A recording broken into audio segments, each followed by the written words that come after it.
internasional Itu di mana itu, Bu? bimbingan konseling, insya Allah di Malaysia. Di Malaysia, Masya Ya. Allah. Ya. Berarti secara prospek kerja itu sudah tidak perlu diragukan dan tidak perlu dipertanyakan Ya, lagi, Bu, semakin ya. tinggi pendidikan akan semakin Ya. mudah memperoleh pekerjaan. ya. Semangat ya Mas Faisal. Dan yang paling penting adalah mau belajar. Mau belajar, sepanjang nggih, hidup. betul. Ya.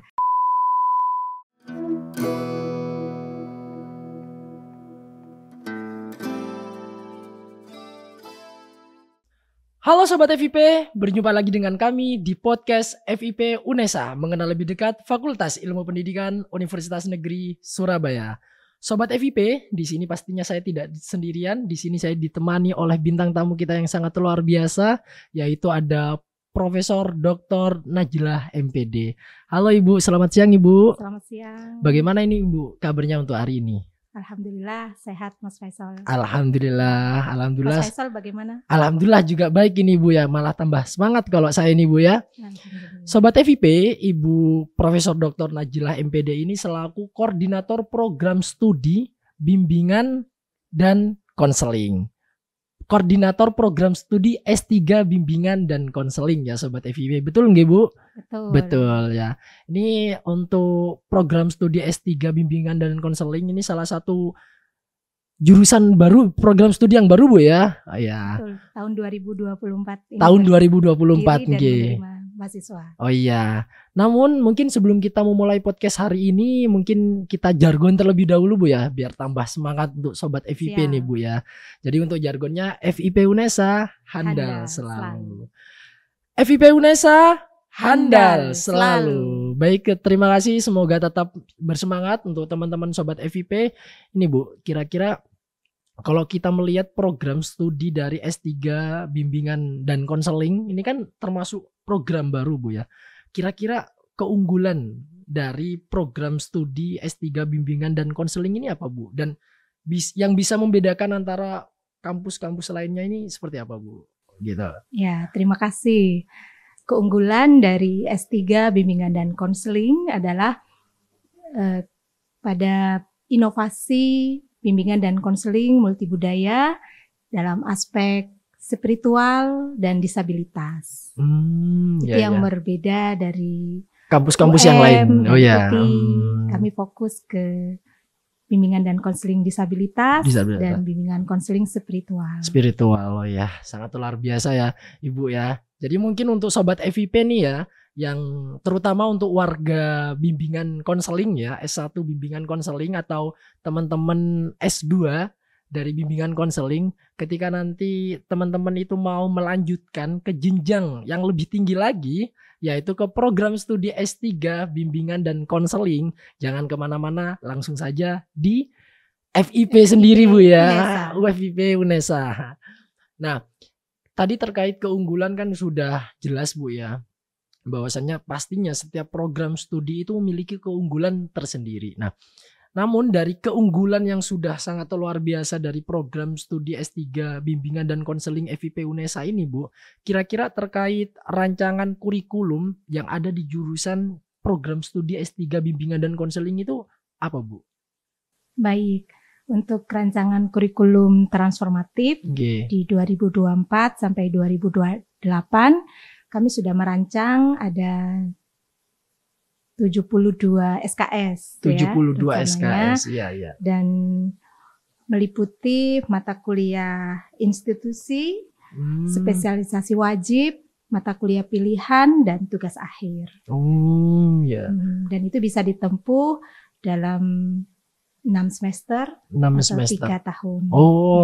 Berarti hanya 3 tahun Bu ya? Hanya 3 tahun. Insya Allah sudah bisa lulus doktor. Oh, Masya Allah. Ya, semoga saja saya juga jadi dokter Bu ya.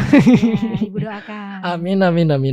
Nah, terkait rancangan kurikulum kan sudah Ibu sampaikan. Kira-kira dari program baru ini Bu, visi misinya dari program studi S3 bimbingan dan konseling FIP UNESA itu kira-kira apa Bu? Visi dan misinya gitu. Ya, untuk visi program studi S3 bimbingan dan konseling adalah menjadi program studi unggulan S3BK yang bertaraf internasional dan menjadi rujukan dalam pengembangan layanan BK spiritual dan disabilitas. Jadi untuk fokusnya dari visi dan misi itu udah jelas Bu ya. Nah kira-kira terkait pengalaman dari akademis dan juga SDM dari dosen di Prodi ini bagaimana Ibu?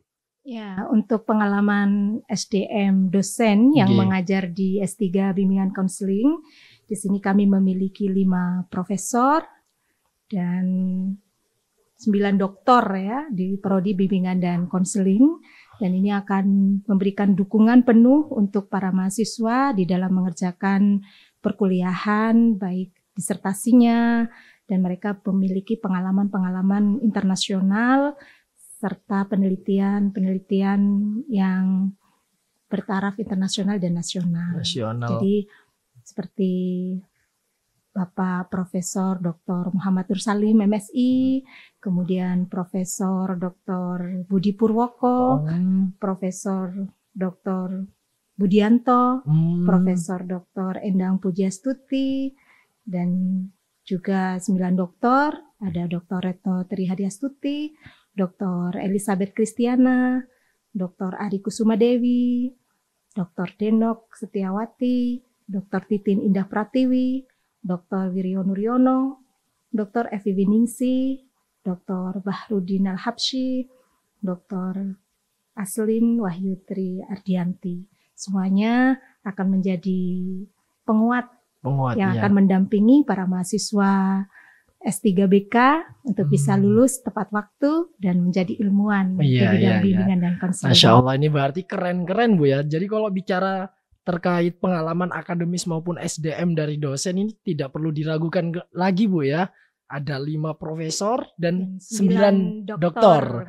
Ya, kayaknya untuk 9 dan 5 profesor ini Masya Allah semua orang-orang hebat Bu ya, Bapak dan Ibu hebat, terutama Dekan FIP berarti Bu ya, Dekan FIP. Beliau menjadi ikon di S3 Bimbingan dan Konseling. Iya.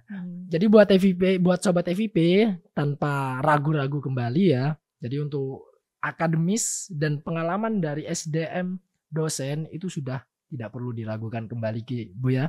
Nah, mengenai SDM dan pengalaman dosen tadi kan sudah Bu. Kira-kira terkait mata kuliah utama yang diambil dari program studi S3 bimbingan dan konseling itu kira-kira apa Bu gitu? Baik, untuk mata kuliah spesifikasi wajib ya. Iya. Itu kami menawarkan ada kajian BK disabilitas yang ini menjadi keunggulan. Kemudian ada teori dan model bimbingan konseling. Ada model-model konseling spiritual dan religiusitas. Kemudian kajian BK resolusi konflik, pengembangan kreativitas dan inovasi bimbingan dan konseling. Kemudian kajian konseling individual dan konseling kelompok. Ini ada 20 SKS ya yang menjadi spesialisasi wajib di S3 BK. Sedangkan untuk mata kuliah institusi itu ada 7 SKS, ada filsafat, ilmu bimbingan dan konseling, ada metodologi kualitatif dan kuantitatif.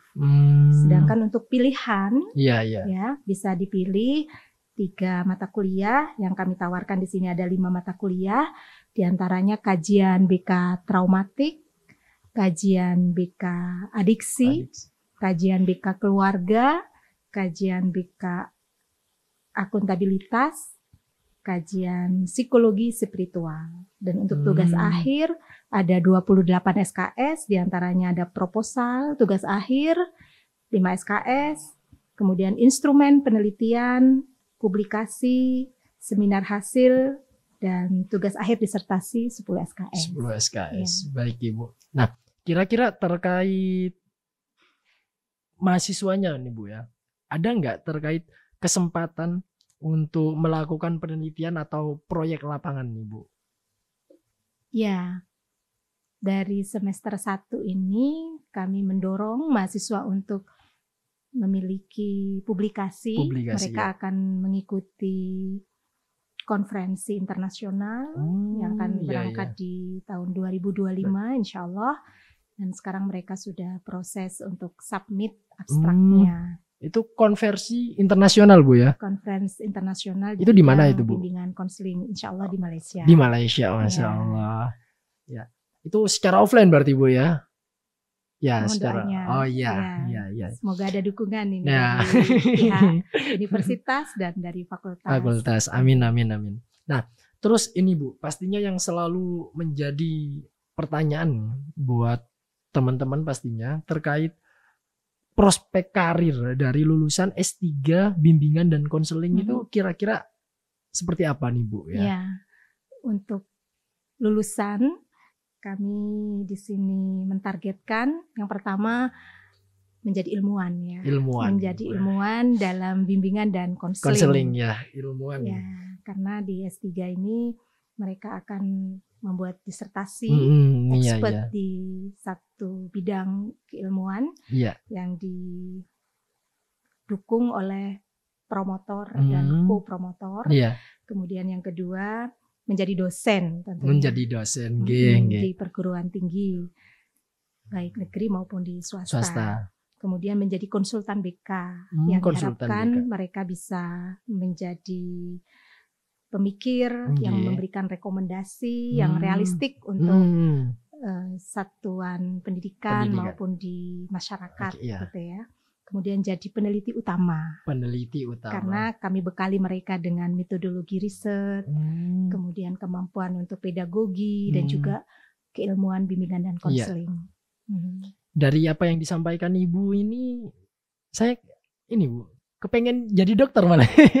Ya, Ibu doakan. Ya, amin. S3, itu kita bisa menjadi orang yang mandiri, bisa memecahkan masalah, dan saya tidak khawatir mereka tidak memperoleh pekerjaan karena mereka sudah dibekali dengan keterampilan dan ilmu pengetahuan. Berarti secara prospek kerja itu sudah tidak perlu diragukan dan tidak perlu dipertanyakan lagi Bu. Semakin tinggi pendidikan akan semakin mudah memperoleh pekerjaan. Semangat ya Mas Faisal untuk S3. Siap Bu, terima kasih Bu ya. Ini berlaku bukan hanya untuk Faisal ya Sobat FIP, tapi buat seluruh Sobat FIP semuanya, ya, entah itu yang masih sekarang S1 maupun S2. Jadi kata Ibu Profesor Dr. Najla MPD itu semakin tinggi pendidikannya, maka untuk memperoleh pekerjaan itu semakin mudah teman-teman ya. Jadi tunggu apa lagi, kejarlah terus pendidikan, kejarlah terus terkait jenjang-jenjang, terkait sumur-sumur pengetahuan ya. Jangan hanya berhenti di S1 saja. Seperti itu Bu ya. Namun ini Bu, kira-kira terkait kompetensi atau keterampilan yang diharapkan dari program studi S3 yang harus dikembangkan oleh mahasiswanya selama kuliah itu apa Ibu kira-kira? Ya, dari aspek pengetahuannya diharapkan para mahasiswa bisa menjadi ilmuwan di dalam kajian bimbingan dan konseling ya, dalam interdisipliner, kemudian dalam segi sikap menjadi pengembang yang kreatif, inovatif, kemudian menjadi teladan, sehingga punya jiwa kewirausahaan tadi di dalam hidupnya, sehingga dia bisa memecahkan masalah. Ya. Berarti terkait itu kompetensinya bagaimana mahasiswa itu mandiri Bu ya, juga ya termasuk bagian. Nah ini Bu ya, kita nggak terasa dari tadi sudah ngobrol banyak ini ya, sudah bincang-bincang dari tadi. Kira-kira nih Bu, buat Sobat FIP yang mungkin sekarang sedang nonton podcastnya kita, podcast FIP UNESA, apa nih Bu pesan atau motivasi dari Ibu nih untuk Sobat FIP Bu? Ya, untuk sahabat FIP yang Ibu cintai, teruslah belajar sepanjang hidup, raihlah cita-cita dengan sekolah tinggi, jenjang S1, S2, S3, dan FIP sudah memberikan kesempatan untuk kalian maju dan menjadi pemimpin masa depan di Indonesia Emas. Terima kasih. Amin ya. Buat Sobat FIP, apa yang menjadi motivasi dan apa yang menjadi pesan yang disampaikan oleh Ibu Najla tadi semoga bermanfaat bagi kita semua.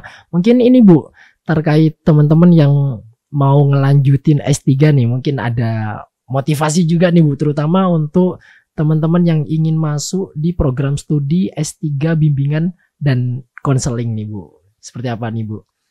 Ya. Sekaligus promosi nih Bu. Untuk persyaratan S3 bimbingan dan konseling bisa dilihat di admisi atau di webnya Fakultas Ilmu Pendidikan, iya.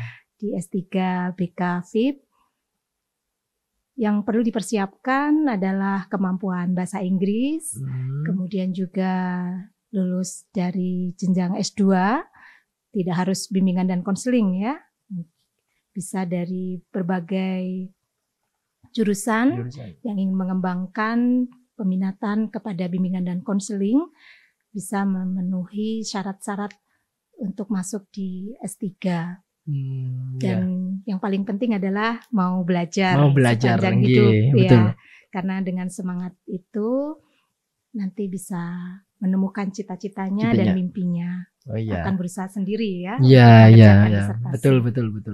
Jadi untuk Sobat FIP tunggu apa lagi? Langsung join saja ya. Nah, kita sudah berada di penghujung acara ini Bu ya.